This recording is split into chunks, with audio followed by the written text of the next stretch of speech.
실제로 그런 병간호를 하다 보면은 백나 효자건 효녀건 간에 본인이 먼저 병이 걸리거나 본인이 지치는 경우 굉장히 많고요. 부모와 좋았던 관계, 좋은 기억마저도 날아가는 경우가 상당히 많거든요. 오히려 3년, 4년 그렇게 병간호를 본인이 하려고 하시다가 나중에는 정말 부모님이 돌아가시고 나서 정말 다행이다라는 생각을 하고 그 죄책감 때문에 우울증을 걸린 분도 제가 봤었어요, 실제로.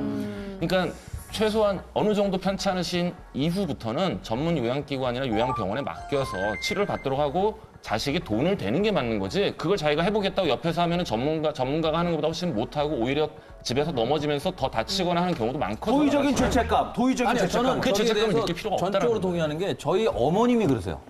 저희 어머님이 그 두 가지 경우를 다 당하셨는데 저희 할머니, 그러니까 저희 어머님이 시어머니죠. 쓰러지셔가지고 3년을 누워 계셨어요. 그래서 저희 어머님이 같이 사는 식구는 절대 보내지 않겠다. 요양원에다. 그래서 그 대소변을 다 받으셨어요.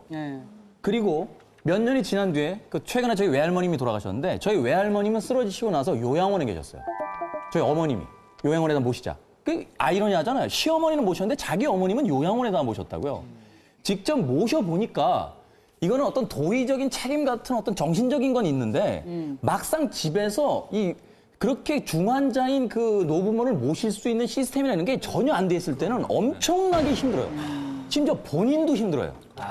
왜냐하면 말하자면 할머니가 할머니를 모셔야 되는 상황이 펼쳐지는데 목욕 한 번 시키는 것조차도 두 사람이서 거의 전쟁을 치러야 되는 상황인 거예요. 그리고 특히나 부부가 맞벌이를 할 때는 더 그렇죠. 어렵겠네요. 결국 시어머니는 며느리로서 그 책임을 다하기 위해서 모시셨는데 자기 친어머니 때는 요양원에 가시는 게 낫다. 대신 가까운 요양원에 모시고 자주 찾아뵙는다라는 걸 원칙으로 딱 삼으시더라고요. 그런 것도 많이 있다 그러더라고요. 그 실버타운 같은 보험을 자식하고 이렇게 엄마가 같이 드는 경우도 있다 그러더라고요. 한 달에 얼마씩 그 저금하는 것처럼 요즘에 해서 그런 거 있죠. 저금하는 것처럼 해서 이제 이렇게 나중에 노후에 그 돈 모은 돈 갖다가 실버타운이나 실제 돌아가는 부부가 거. 남편이 암에 걸렸어요. 부인이 간병을 하다 부인이 먼저 죽는 경우도 많아요.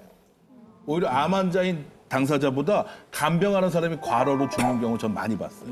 저는 만약에 제가 와이프가 있고 뭐 자식이 있고 이런 상황에서 진짜 부모님이 극도로 몸이 안 좋으시고 이런 상황이면 저는 와이프랑 혹시라도 갈라서는 상황이 있어도 저는 부모님 모십니다. 예, 그런 선택을 할 것 같아요. 물론 모시다가 나중에 한계에 부딪혀서 병원에 보내드릴 수도 있죠. 실버타운 이런데. 근데 그 전까지 우리가 어느 정도는 최선을 근데 다해야 여기서 이런 된다. 질문을 한번 던져보는 건 어떨까요? 그러니까 그 시어머니가 아플 때, 그러니까 말하자면 아들 입장에서 어머니잖아요. 어머니가 아플 때 내가 모시겠다라고 하는데 사실 그 책임의 50% 이상은 아내가 져줘야 되는 상황이란 말이죠. 그럼 반대로 상황을 바꿔서, 장모가 그러면 어떡해? 그러니까 장모가 아플 때 과연 그렇다면 사위들을 모시겠느냐? 이혼을 감수하면서까지 그럼 모셔야지. 제가 엄밀히 얘기해볼까요? 우리 지금 그건 있어요.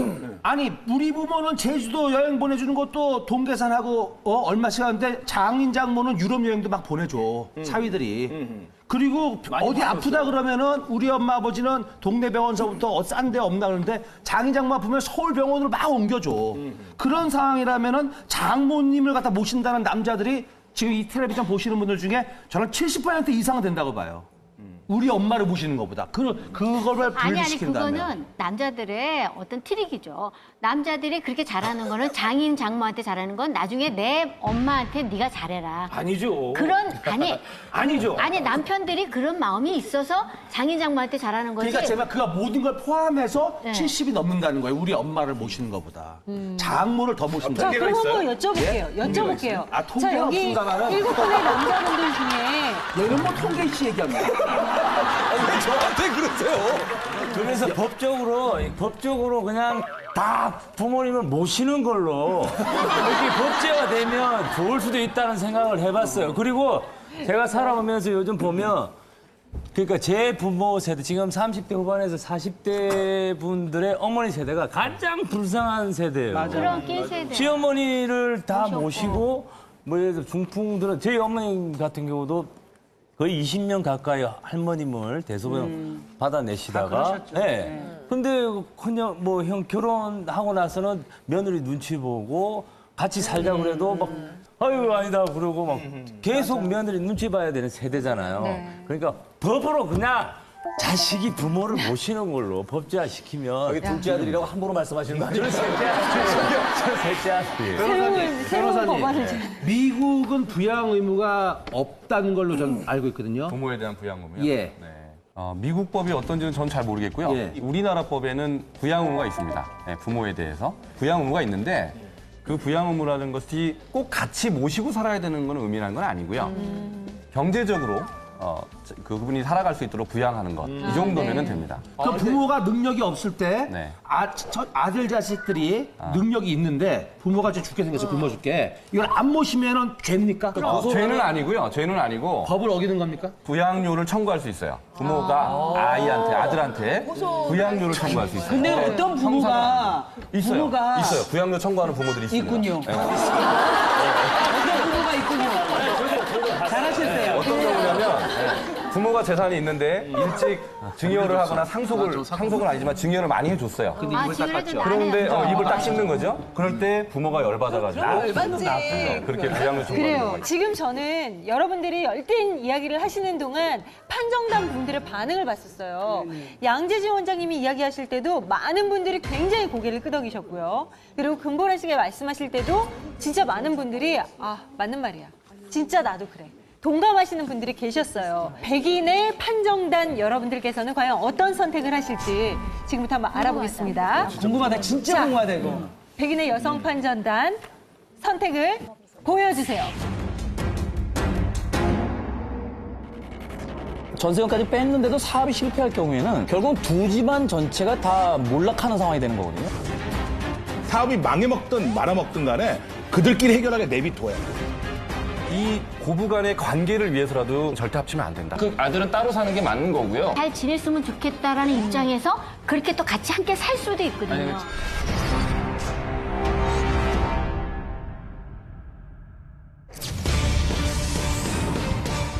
과연 지금 몇 대 몇인지 결과를 보겠습니다. 결과 보여주세요. 모시지 않는다가 63분이세요. 근데 이제 이 방송을 보시고 어르신들, 이 방송을 보시는 50대, 60대, 70대 분들은 야, 이제 우리나라가 이제 이렇게까지 됐나 할 수 있는데 우리 양 원장님 말씀대로 우리가 생각의 그 척도 범위를 좀 더 넓혀서 봐야 되는 급변하는 시대가 아닌가 생각이 들어요, 요즘 시대가. 이게요, 그 한 개인의 문제로 봤을 때는 모셔야 된다, 모시지 않는다가 굉장히 첨예한 문제일 수 있습니다. 근데 이거를 한 세대로 한번 넓게 보자고요. 왜냐하면 부모들의 삶은 부모와 책임을 지고 아이들은 부모님을 그렇게까지 모시지 않는다라는 쪽으로 어느 정도 사회적인 의견이 자꾸 나와야 부모님들도 아이들에게 자신들의 노후 대책까지 다 긁어서 올인하는 상황을 막을 수 있고요. 그래야 아이들도 편해지는 게 뭐냐면 최근에 어떤 일이 벌어지냐면요. 외아들 외딸이잖아요. 둘이 결혼하면 세 집을 책임져야 돼요. 자기들 살아야 되고 그 딸 쪽 부모님을 책임을 져야 되고 그 아들 쪽 부모님을 책임을 져야 된다고요. 그러니까 이 고리를 끊어야 돼요.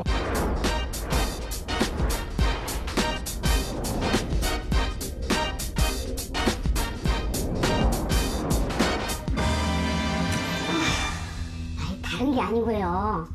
선생님, 우리 딸이 이번에 결혼을 하기로 했거든요. 그런데 사이도 마음에 들고 다 좋은데 청첩장을 돌릴 수가 없어요. 결혼 날짜를 잡고 예물해오라는 리스트를 뽑아왔는데 아이고 억장에 내가 무너져서 이것저것 해오라는 게 엄청 많아요. 어머머머머 세상에. 이건 또 몇 개야? 하나, 둘, 셋, 넷, 다섯, 여섯, 일곱. 아니 아들 장가 보내갖고 한미천 찾겠다는 거야 뭐야? 내가 그 생각만 하면은 이 억장이 무너지고 잠이 안 와요. 세상에. 어? 아유 답답해. 이렇게까지 하면서 애를 시집을 보내야 하는지, 응? 아니면 파혼을 시켜야 하는지 어떻게 했으면 좋겠어요?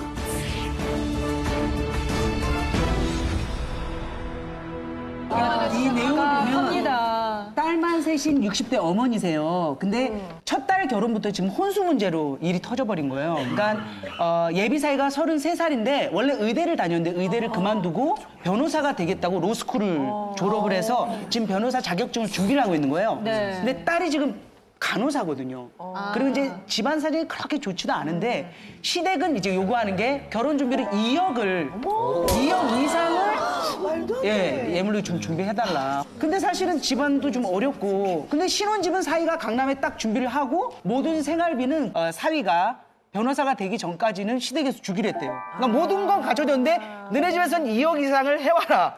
그러니까 이게 좋긴 좋은데 2억 이상을 어떻게 준비를 해, 이런 거죠. 저는 사실 제가 미혼이기 때문에 2억이라는 게 이게 진짜 믿어지지 않는 액수거든요. 그런 상황이고 이런 사례 심심치 많아요. 않게 일어나고 있는 일입니다. 많아요, 많아요. 이런 기본으로 막 이렇게 요구한다고 하더라고요. 과연 그러면은 여기 계신 7 남자분들은 이런 상황에서 결혼을 시켜야 할지. 아니 그건 전제를 해야지. 따님들이 만약에 그런 요구를 받았을 때 여기 계신 근데 일곱 저는 이제 분들이 딸이 둘인데 제 예, 딸이 예. 그러면 저 이렇게 얘기할 것 같아요.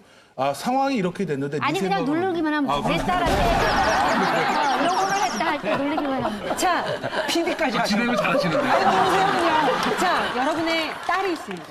그런데 결혼을 앞두고 과도한 혼수를 시댁 쪽에서 요구합니다. 과연 결혼을 시켜야 할지 아니면은 파혼을 시키는 게 맞다라고 생각을 하시는지. 자, 여러분 앞에 버튼이 있습니다. 버튼을 눌러주세요.